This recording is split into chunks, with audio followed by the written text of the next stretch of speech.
नमस्कार, India voice देख रहे हैं आप। आपके साथ मैं हूं स्पीति दीक्षित। बुलेटिन की शुरुआत करते हैं। राजस्थान के जयपुर में मंगलवार की शाम को राष्ट्रीय राजपूत करनी सेना प्रमुख सुखदेव सिंह गोगामेड़ी की घर में घुसकर हत्या कर दी गई है, जिसका एक सीसीटीवी फुटेज भी सामने आया। हालांकि पुलिस ने 3 में से एक आरोपी को मुठभेड़ में ढेर कर दिया और बाकी 2 फरार होने में कामयाब हो गए। लेकिन इस हत्याकांड के बाद कई सवाल उठ रहे हैं, जिसको लेकर पूर्व मंत्री प्रताप सिंह खाचरियावास ने दुख जताया है और सरकार पुलिस अधिकारियों पर सवाल उठाए हैं। साथ ही भाजपा नेता राजेंद्र राठौड़ ने कहा है कि घटना दुर्भाग्यजनक है और जाती हुई सरकार के माथे पर कलंक बताया। तो वही डीजीपी उमेश मिश्रा ने इस घटना को लेकर कहा कि जल्द ही आरोपियों की गिरफ्तारी की जाएगी। कि ये जो हत्या हुई है ये बहुत गंभीर मामला है और ये तय बात है कि ऐसे क्रिमिनल्स जो खुलेआम आकर गोलियां चला रहे हैं उनको तो पुलिस को निश्चित रूप से ठोक के मारना होगा। ये वक्त आ गया जो ऐसे क्रिमिनल्स का तो तुरंत एनकाउंटर किया जाए। कौन है ये क्रिमिनल्स, कहाँ से आए हैं, कैसे अटैक कर दिया, ये बहुत बड़ी घटना है। और ऐसे में यदि ये बात आ रही है कि उन्होंने सुरक्षा मांगी थी, तो ऐसे पुलिस अधिकारी जिनसे उन्होंने सुरक्षा मांगी थी उनके खिलाफ सरकार को कार्रवाई करनी चाहिए, तुरंत प्रभाव से एक्शन होना चाहिए, सख्त से सख्त कार्रवाई होनी चाहिए। उनके परिवार की जितनी भी डिमांड है वो पूरी होनी चाहिए, क्योंकि ये सारा मामला बहुत गंभीर है और जिस तरह से हत्या हुई है ये बर्दाश्त के काबिल नहीं है। राजस्थान में इस तरह की घटना, वो भी श्यामनगर में, इस पोस्ट एरिया में इस तरह की घटना हो जाए, इससे बड़ा पाप कुछ नहीं हो सकता। इसलिए तुरंत सरकार को एक्शन लेना चाहिए। हमारे police commissioner Jaipur Shri Biju George व उनके समस्त अधिकारी और ऑफिसर्स लगे हुए हैं। संभावित जो ठिकाने हैं बदमाशों के, वहां दबिश दी जा रही है। पड़ोसी जिलों में और बीकानेर संभाग में भी इस संभावित जो बदमाशों के कॉन्टैक्ट्स हैं उन पे भी दबिश दी जा रही है। और हरियाणा डीजी साहब से भी हमने बातचीत कर उनका भी सहयोग मांगा है। रोहित गोदारा गैंग ने जिम्मेदारी ली है। ये अरेस्ट हम जल्दी से जल्दी सुनिश्चित करेंगे। निश्चित रूप से ये गंभीर घटना है और पूरी गंभीरता से इसको लेते हुए हमारी टीमें लगी हुई हैं। शीघ्र हत्यारों को पकड़ा जाएगा और कठोर विधिक कार्रवाई उनके खिलाफ की जाएगी। दुर्भाग्यजनक है, एक राष्ट्रीय स्तर के सामाजिक कार्यकर्ता को, जिसको सुरक्षा की गुहार पुलिस से लगा रहे थे, सुरक्षा नहीं देने के परिणाम स्वरूप गैंगस्टर मारकर चले जाएं। राजस्थान की राजधानी में अपराध और अपराधियों का हौसला देखते ही बनता है। इससे बड़ी घटना हो नहीं सकती। ये जाती हुई सरकार के माथे पर कलंक है। सरकार को चाहिए कि विशेष टीम बनाकर हत्यारों को गिरफ्तार करें और फास्ट ट्रैक में इस मामले को डालकर उनको फांसी की सजा हो, मुआवजा मिले और इस न्यायिक जांच हो पूरे मामले की, ताकि असली चेहरे, जो किरदार, जो षड्यंत्र करता थे, उनके सामने आ जाए। शीतकालीन सत्र के दौरान लोकसभा में डीएमके सांसद डीएनवी सेथिल कुमार एस ने गौमूत्र को लेकर एक टिप्पणी कर दी, जिसको लेकर बीजेपी के सांसदों ने राहुल गांधी और विपक्ष पर निशाना साधते हुए भाजपा सांसद साध्वी प्रज्ञा सिंह ठाकुर ने कहा कि डीएमके के सांसद को सदन, जनता, गौमाता, देश और सनातन धर्म से माफी मांगनी पड़ेगी। साथ ही भाजपा नेता शहजाद पुनेवाला ने इंडिया गठबंधन को लेकर कहा कि ये कोई डीएमके की सोच नहीं है, ये पूरे इंडिया गठबंधन का बयान है। तो वही केंद्रीय मंत्री गिरिराज सिंह ने कहा है कि राहुल गांधी मोहब्बत की दुकान खोलने के बाद उत्तर और दक्षिण भारत को लड़ाने की कोशिश कर रहे हैं। जहां गौ माता मध्य प्रदेश में पूजा जाता था, छत्तीसगढ़ और राजस्थान में भाजपा की सरकार आई इसलिए है कि गौ माता का संरक्षण कर सके। लेकिन ये जो इस प्रकार के डीएमके के सांसद जो हैं, इन्हें सदन से माफी मांगनी पड़ेगी और जनता से माफी मांगनी पड़ेगी, गौ माता से माफी मांगनी पड़ेगी, देश से माफी मांगनी पड़ेगी, क्योंकि और सनातन धर्म से माफी मांगनी पड़ेगी, क्योंकि सनातन धर्म के जो भी मूलभूत हमारे मूलाधार हैं, ये गौरी, गंगा, गौ माता, गाय माता, हमारी धरती माता, भारत माता, इन सब सनातन धर्म, हमारी संस्कृति, इन सब का अपमान करते रहते हैं। वो उन्होंने हिंदी भाषी क्षेत्रों का अपमान किया। देखिए, प्रधानमंत्री जी की बातों को कुछ ही घंटों में सच साबित कर दिया पूरे इंडी गठबंधन ने कि किस प्रकार की नकारात्मकता और किस प्रकार की विभाजनकारी और नफरती सोच की दुकान है ये। और ये कोई एकलौता डीएमके की सोच या डीएमके की बात नहीं है, ये पूरे इंडी गठबंधन का बयान है। क्योंकि इस नेता से पहले कांग्रेस के नेताओं ने 3 राज्यों के चुनाव हारने पर जिस प्रकार की अमर्यादित, अशोभनीय और निंदनीय टिप्पणी की उत्तर भारत को लेकर, और उसकी देखा देखी फिर डीएमके के नेता ने जिस प्रकार से संसद के भीतर ये टिप्पणियां की। गौमूत्र राज्य का मतलब क्या है? गौवंश से तो महात्मा गांधी प्रेम करते थे। गौमूत्र और गौ के गोबर को खरीदने का काम तो हाल ही तक भूपेश बाघेल की सरकार भी करने का दावा कर रही थी। मोहब्बत की दुकान खोलने वाले राहुल जी अब दक्षिण भारत, उत्तर भारत को आपस में लड़ाने की बात कर रहे हैं। जिस शंकराचार्य ने पूरे देश को, वो भी दक्षिण भारत के थे, उन्होंने एक किया, आज उस पर दबाव बना रहे हैं माफी मांगने के लिए। इसका मतलब ये है कि जब स्टालिन के लड़कों ने सनातन को समाप्त करने के लिए कहा था, तो ये इनकी सहमति थी।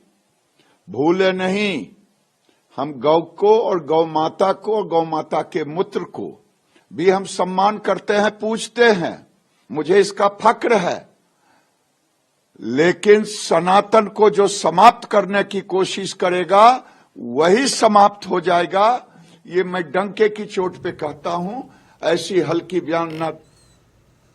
इंडिया गठबंधन की बैठक शुरू होने से पहले ही फ्लॉप शो नजर आ रहा है, जिसके साथ ही 3 महीने बाद इंडिया गठबंधन होने वाली है। वहीं दम भरने वाले गठबंधन के 3 साथियों ने बैठक में आने से ही इनकार कर दिया, जिसके बाद इंडिया गठबंधन में फूट जाहिर है।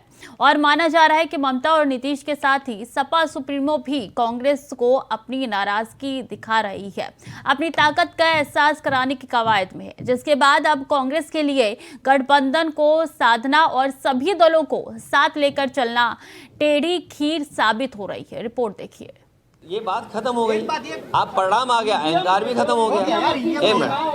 अब हमारे पत्रकार साथी परिणाम नहीं अहंकार खत्म किया है। तो क्या वाकई में अखिलेश यादव का गुस्सा शांत नहीं हो रहा है, या फिर एक बार फिर वो कांग्रेस को अपनी अहमियत का एहसास करवा रहे हैं? जी, ये सवाल इसलिए क्योंकि कांग्रेस अध्यक्ष मल्लिकार्जुन खड़गे ने 6 दिसंबर को दिल्ली में इंडिया गठबंधन की बैठक बुलाई, मगर अखिलेश ने बैठक से दूरी बनाने का ऐलान कर दिया। वैसे तो ये भी तय था कि इस बैठक में बिहार के सीएम नीतीश कुमार और झारखंड के मुख्यमंत्री हेमंत सोरेन और पश्चिम बंगाल की सीएम ममता बनर्जी शामिल नहीं होंगे। ऐसे में अखिलेश यादव की कांग्रेस से दूरी क्या संकेत दे रही है, ये एक सवाल। देखिए, अगर इंडिया गठबंधन मध्य प्रदेश, छत्तीसगढ़, राजस्थान के चुनाव में एक साथ मिलकर लड़ता, एक संदेश जाता, तो हो सकता है कि ये जो परिणाम आए हैं ये कुछ और होते। क्योंकि आज जो इंडिया गठबंधन पे सवाल उठ रहे हैं, उसके लिए अगर कोई जिम्मेदार है तो कांग्रेस जिम्मेदार है। क्योंकि कांग्रेस इंडिया गठबंधन में बड़ा दल है, बड़े दल के साथ उन्हें बड़ा दिल भी दिखाना पड़ेगा। इंडिया गठबंधन की होने वाली बैठक में समाजवादी पार्टी अध्यक्ष आदरणीय अखिलेश यादव जी जाएंगे नहीं जाएंगे, इसका निर्णय तो समाजवादी पार्टी अध्यक्ष ही करेंगे। लेकिन समाजवादी पार्टी ये जरूर चाहती है कि पूरे देश में भारतीय जनता पार्टी को हराया जाए, और उसके लिए जो क्षेत्रीय दल हैं, जो जहां मजबूत हैं, उनका सहयोग, जो बड़ा दल है, वो बड़े दिल के साथ। कांग्रेस को राजस्थान, मध्य प्रदेश और छत्तीसगढ़ में विधानसभा चुनाव में एक बड़ा झटका लगा है, मगर सवाल ये भी कि क्या वाकई में मध्य प्रदेश में सपा ने अपनी ताकत का एहसास कांग्रेस को करवा दिया, या फिर सपा के दावे भी हवाई ही साबित हुए? क्या वाकई में समाजवादी पार्टी अगर कांग्रेस के साथ खड़ी होती तो क्या तस्वीर मध्य प्रदेश में कुछ और होती, या फिर सपा के दावे सिर्फ ख्याली पुलाव थे? देखिए, आंकड़ों के जरिए समझिए कि आखिरकार हकीकत है क्या। दरअसल समाजवादी पार्टी ने करीब 70 सीटों पर अपने उम्मीदवार उतारे थे, मगर समाजवादी पार्टी की मध्य प्रदेश में रिपोर्ट कार्ड कुछ और ही बयां करती है। अखिलेश यादव की ताबड़तोड़ रैलियां हुई, मगर कोई कमाल नहीं दिखा। सिर्फ और सिर्फ 0.46% वोट ही समाजवादी पार्टी को मिले। हैरानी की बात यह है कि नोटा को समाजवादी पार्टी से 2 गुने यानी कि करीब 1% वोट मिले। सपा को नोटा से भी कम वोट मिले हैं। वहीं आलम यह रहा कि समाजवादी पार्टी की 50 सीटों पर जमानत तक जब्त हो गई। 43 सीटें ऐसी रही जहां समाजवादी पार्टी को 1000 से भी कम वोट मिले और किसी भी सीट पर समाजवादी पार्टी का प्रत्याशी दूसरे नंबर पर भी नहीं रहा। अगर राजस्थान का भी जिक्र कर लें तो राजस्थान में भी 0.01% वोट ही मिले, जबकि छत्तीसगढ़ में 0.04%। मगर उत्तर प्रदेश में सपा का एक और मुख्य विपक्षी चेहरा बीएसपी यानी बहन जी की पार्टी को अच्छे खासे वोट मिले हैं। बीएसपी का रिपोर्ट कार्ड बताता है कि मध्य प्रदेश में 3.40% बीएसपी को वोट मिलते हैं, जबकि राजस्थान में करीब 2% वोट बीएसपी का हाथी लेता है। अगर मध्य प्रदेश के रण की बात करें तो महज निवाड़ी ऐसी एक सीट रही जहां समाजवादी पार्टी में इंडिया अलायंस के गठबंधन तले चुनाव लड़ा जाता तो नतीजे बदल सकते थे, मगर बाकी जगह नतीजे तस्दीक कर रहे हैं कि साइकिल पंचर ही रही। खैर, अब मसला अखिलेश की नाराजगी को दूर करने का है और ऐसे में खबरें ये भी आ रही हैं कि अखिलेश यादव के गुस्से को ठंडा करने के लिए जिम्मा कांग्रेस ने आरजेडी के प्रमुख लालू प्रसाद यादव को सौंपा है। लालू अखिलेश परिवार के बहुत नजदीक हैं। ऐसे में लालू क्या अखिलेश यादव के गुस्से को शांत कर पाएंगे और क्या अखिलेश यादव मान जाएंगे? ये एक बड़ा सवाल है। Bureau report, India voice, Lucknow. और राजस्थान का चुनाव खत्म हो चुका है। बीजेपी ने पूर्ण बहुमत के साथ जीत दर्ज की है, जिसके बाद अब सीएम के चेहरे को लेकर चर्चाओं का दौर जारी है। बीजेपी में मुख्यमंत्री के लिए मंथन हो रहा है। राजस्थान की बात करें तो यहां महारानी वसुंधरा राजे सिंधिया सीएम के लिए प्रबल दावेदार मानी जा रही है, जिनको नजरअंदाज करना मुश्किल है। ये रिपोर्ट देखिए।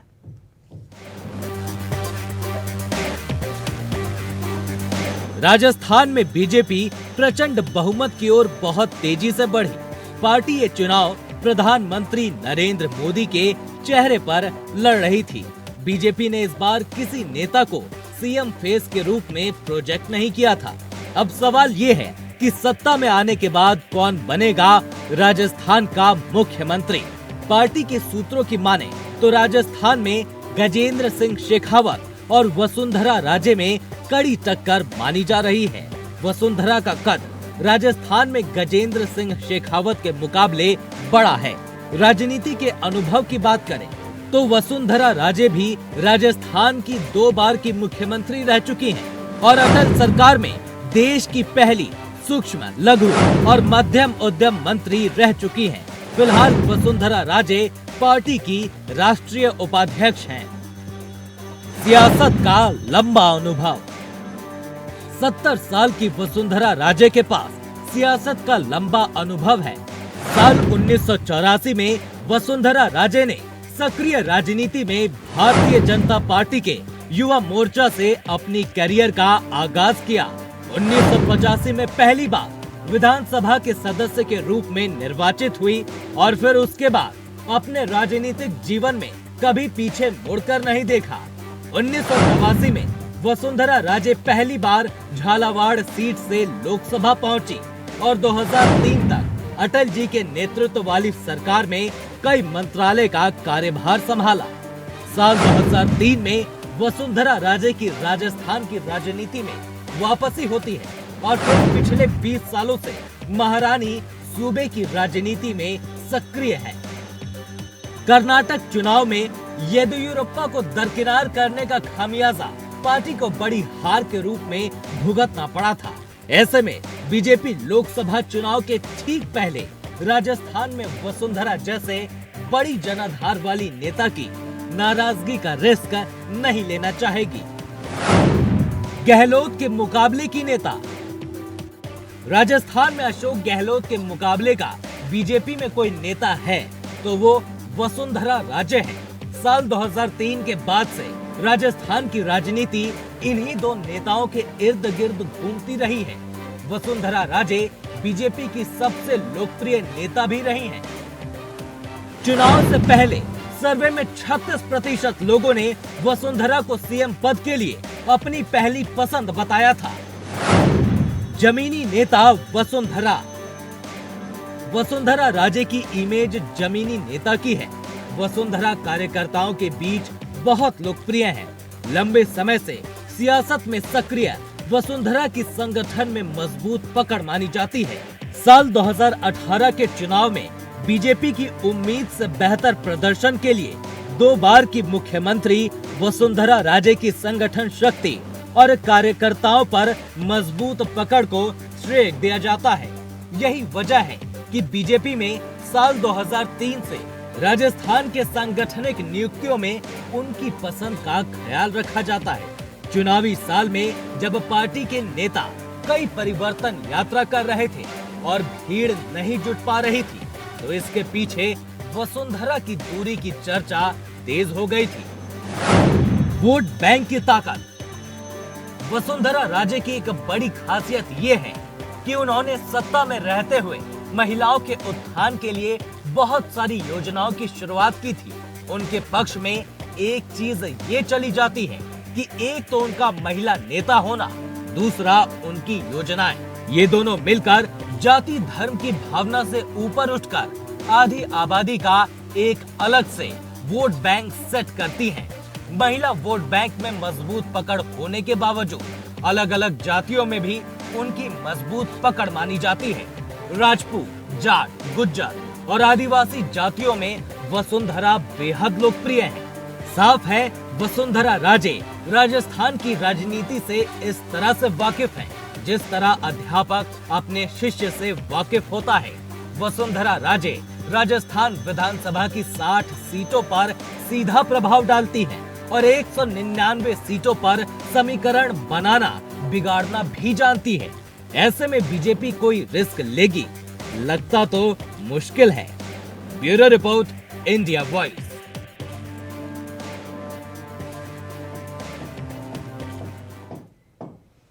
और मिर्जापुर में पुलिस को बड़ी कामयाबी मिली है। बता दें कि थाना विंध्याचल पुलिस ने 25,000 का इनामी बदमाश को मुठभेड़ में घायल कर गिरफ्तार कर लिया है। बताया जा रहा है कि मुठभेड़ की सूचना पर थाना विंध्याचल पुलिस मौके पर पहुंची, जहां मुठभेड़ में अभियुक्त के पैर में गोली लग गई। तो वहीं गिरफ्तार अभियुक्त के पास से कैश और एक अदद अवैध तमंचा, 315 बोर में एक अदद फायर कारतूस और एक अदद जिंदा कारतूस, साथ ही बिना नंबर प्लेट की अपाचे मोटरसाइकिल बरामद की गई है। साथ ही अभियोग पंजीकृत कर नियमानुसार अग्रिम विधिक कार्रवाई की जा रही है। दिनांक 5 दिसंबर को समय करीब 6, सवा 6 और 6:30 के मध्य में हमारे थाना प्रभारी दयाशंकर ओझा और गैपरा चौकी इंचार्ज, ये लोग यहाँ विजयपुर के आगे अपनी चेकिंग करे तो उन्हें मुखबिर से एक सूचना मिली। एक हमारे थाने का अपराधी है जो इनामिया है, 25,000 रुपये इस पे इनाम था। इसका नाम कैश हरिजन है। तो ये मुखबिर की सूचना पे ये सूचना मिली कि ये लालपुर से इस साइड को, लालगंज से इस साइड को आ रहा है। तो इस पर इनको पीछा किया और उस पर जब पीछा किया तो पुलिस के इसके द्वारा फायर किया। आत्मरक्षार्थ पुलिस द्वारा भी इस पर फायर किया गया और जो इसकी बाईं टांग में गोली लगी है, जिसको उपचार हेतु जिला अस्पताल भेज दिया गया है। और इसके पास से एक मोटरसाइकिल रिकवर की है। ये संदिग्ध मोटरसाइकिल है। इस अपराधी पे पूर्व के 307 के भी मुकदमे हैं, 324 के भी मुकदमे हैं और आवश्यक वैधानिक कार्य इसमें की जा रही है। यूपी के फतेहपुर जिले के थाना खकरेरू के एक गांव में बारात की अगवानी देखने गई मासूम बच्ची के साथ अज्ञात युवक द्वारा दरिंदगी का मामला सामने आया है। बता दें कि 7 साल की मासूम बच्ची खून से लथपथ हालत में मिली, जिसके चेहरे पर प्राइवेट पार्ट में गंभीर चोट थी। तो वहीं वारदात के बाद आरोपी मौके से फरार हो गए। हालांकि मासूम की गंभीर हालत देखते हुए पुलिस ने कौशाम्बी जिले के मंचनपुर जिला अस्पताल में बच्ची को भर्ती कराया है, जहां मासूम का इलाज चल रहा है। फिलहाल पुलिस ने आरोपी के खिलाफ मुकदमा दर्ज करते हुए तलाश शुरू कर दी है। क्षेत्र में एक 7 वर्षीय पीड़िता के साथ दुष्कर्म के संबंध में सूचना प्राप्त हुई है। इस संबंध में थाना खगरेरू पर अभियोग पंजीकृत किया जा रहा है। पीड़िता को चिकित्सीय परीक्षण में दिया गया है और अभियुक्त की गिरफ्तारी 3 टीमें लगा दी गई हैं। शीघ्र ही अभियुक्त गिरफ्तारी कर ली जाएगी। फतेहपुर से एक वीडियो वायरल हो रहा है जहां रील बनाने के लिए ट्रैफिक नियमों की अनदेखी की गई है। बता दें कि जान जोखिम में डालकर बाइक पर युवक स्टंट कर रहा है, जिसका वीडियो सोशल मीडिया पे वायरल हो रहा है। हालांकि पुलिस मामले की जांच पड़ताल में जुटी हुई है। तो वहीं ये वीडियो अटल बिहारी पार्क का बताया जा रहा है।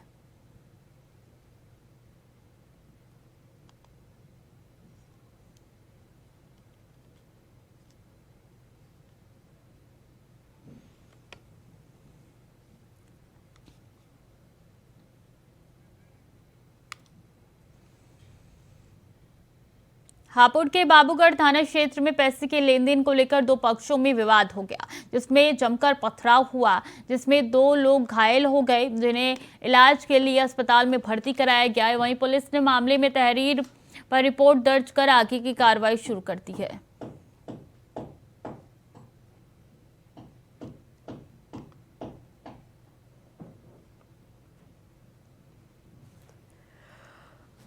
थाना बाबूगढ़ में आज 5 दिसंबर 2023 को एक सूचना प्राप्त हुई थी, जिसके अनुसार 2 पक्षों में पैसे के लेन देन को लेकर मारपीट हुई है। 2 लोग इसमें घायल हुए हैं, जिनको मेडिकल उपचार हेतु तत्काल रवाना किया जा चुका है। अभियोग पंजीकृत कर अन्य वैधानिक कार्रवाई प्रचलित है। बलिया में जमीन की पैमाइश के नाम पर रिश्वत लेने के आरोप में लेखपाल और लेखपाल के सहयोगियों को एंटी करप्शन की टीम ने रंगे हाथ पकड़ गिरफ्तार कर लिया है। बता दें कि बांसटी पहुंची आजमगढ़ की एंटी करप्शन की टीम ने तहसील के लेखपाल और उसके सहयोगियों को 5,000 रुपये रिश्वत लेते हुए गिरफ्तार कर लिया है। जिसके बाद सूचना पर लेखपाल संघ के अध्यक्ष सहित कई लेखपाल बांसटी थाना कोतवाली पहुंचे, जहां पुलिस और लेखपालों के बीच काफी धक्का मुक्की भी हुई। तो वहीं लेखपाल संघ के जिला अध्यक्ष निर्भय कुमार सिंह का कहना है कि एंटी करप्शन टीम द्वारा बांसटी तहसील के लेखपाल को गिरफ्तार किया गया है। बता दूं कि बांसटी तहसील में नवनीत खरवार लेखपाल हैं, उनको एंटी करप्शन द्वारा टीम द्वारा अनावश्यक रूप से पकड़ ली गई। उनके हाथ से न पैसा बरामद हुआ, न उनके पॉकेट से पैसा बरामद हुआ। किसी अनजान व्यक्ति द्वारा पैसा बरामद किया गया है और थाने में बंद कराकर उन पर अनावश्यक दबाव देकर उनके हाथ से पैसा देकर FIR और मुकदमा आ रही है और लिखवाना चाह रहे हैं या लिखवाने का प्रयास भी कर रहे हैं। अनजान व्यक्ति कोई सम्राट नाम का है, यही बांसटी के अगल बगल के होंगे, बांसटी के अगल बगल के होंगे, उनका गांव में नहीं जानता हूँ। एंटी करप्शन के लोगों का कहना यह नहीं है, वो चाहते हैं कि जो अनजान व्यक्ति पकड़ा गया है उसको न टारगेट बनाकर जबरदस्ती इनके हाथ से पैसा थाने में बंद कराकर इनके हाथ से पैसा दे। अलीगढ़ के बन्ना देवी इलाके में इस AMU की पूर्व हिंदू छात्रा का एक विशेष समुदाय का युवक लेकर फरार हो गया है। घटना के बाद छात्रा के परिजनों ने आरोपी के खिलाफ थाने में लव जिहाद के मामले में रिपोर्ट दर्ज कराई है। परिवारजनों ने थाने में दर्ज कराई रिपोर्ट में लिखवाया है कि युवती अपने घर से तकरीबन 6.5 लाख नकदी और 6 लाख की जेवरात लेकर फरार हुई है। फिलहाल पुलिस ने मामले की जाँच शुरू कर दी है रिपोर्ट दर्ज कर। ये लव जिहाद की घटना है। इसमें मेरी लड़की को बहला फुसला के ले जाया गया है। मेरी लड़की यहाँ AMU में अलीगढ़ मुस्लिम विश्वविद्यालय में पढ़ा करती थी, जहाँ से उसने BTech किया, MBA किया। उसके बाद उसकी दिल्ली जॉब लग गई, जहाँ से वो गायब है, जिसकी रिपोर्ट हमने लक्ष्मीनगर थाने में की, जहाँ से पैरवी करते हुए हमने पाया कि उसकी फ़ोन पर एक लड़का अख्तर हुसैन नाम का, जिससे ज़्यादा बातें हुआ करती थीं, और जानकारी करने पर ज्ञात हुआ वह लड़का उसके साथ AMU में BTech में पढ़ा करता था। हमें पूरा शक है कि वह लड़का हमारी लड़की को बहला फुसला कर अपने साथ ले गया है। हमें जब ये जानकारी हुई कि अख्तर हुसैन नाम के किसी लड़के से उसकी फ़ोन पर बात होती थी, हमने अपने घर पर आकर अपना सामान वगैरह देखा तो पाया उसमें से 6,30,000 रुपये व कुछ आभूषण जो हमने उसकी शादी के लिए जोड़े थे वह अपने साथ ले गई है।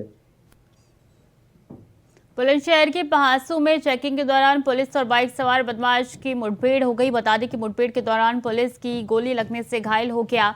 बताया जा रहा है कि बदमाश पर आधा दर्जन से अधिक आपराधिक मामले दर्ज है। तो वहीं घायल बदमाश के पास तमंचा और जिंदा खोखा कारतूस मोटरसाइकिल बरामद की गई है।